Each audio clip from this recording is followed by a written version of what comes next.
এবার নিয়ে নেব হচ্ছে ডাল।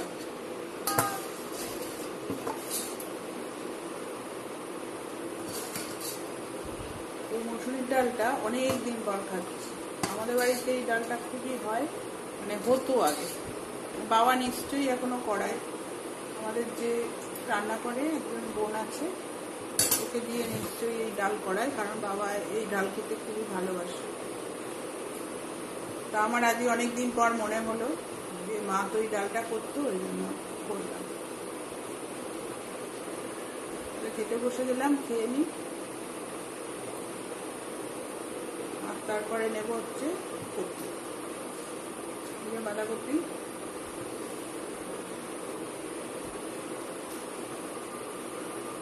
এই হচ্ছে খাওয়া দাওয়া।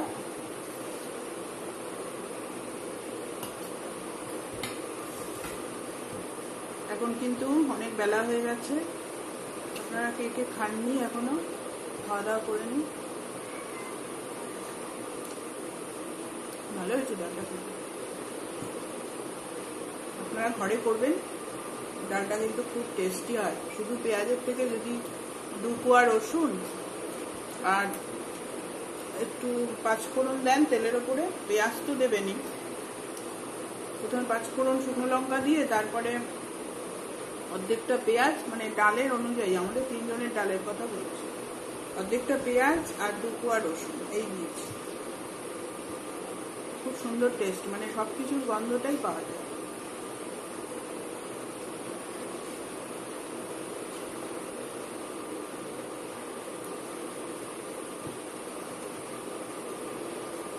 এইমাত্র ভিডিও এডিট করে আপনাদের কাছে ছেড়ে দিলাম, ওটা একটা মনের শান্তি।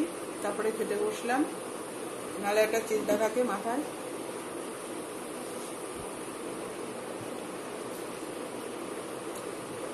ভিডিও এডিট করতে করতে ঘুম পাচ্ছিল। আমার এরকম হয়, আপনাদের সাথে এটা হয়?